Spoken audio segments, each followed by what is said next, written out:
Shortcuts, Part 2. Are you still using this old and lazy method in adjusting and arranging the column size?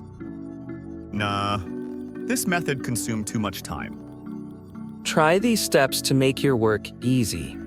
Go to the Sheet tab, then View Code. Change this option from General to Worksheet. Then type this.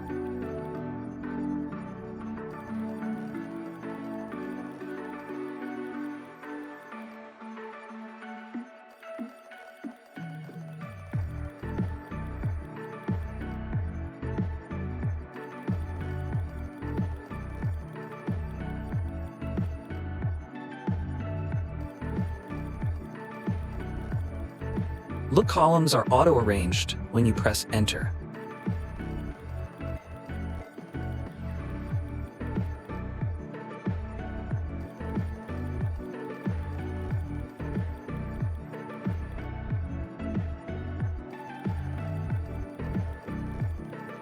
Thank you for watching, and stay connected with Tech with Babar to learn more informative videos.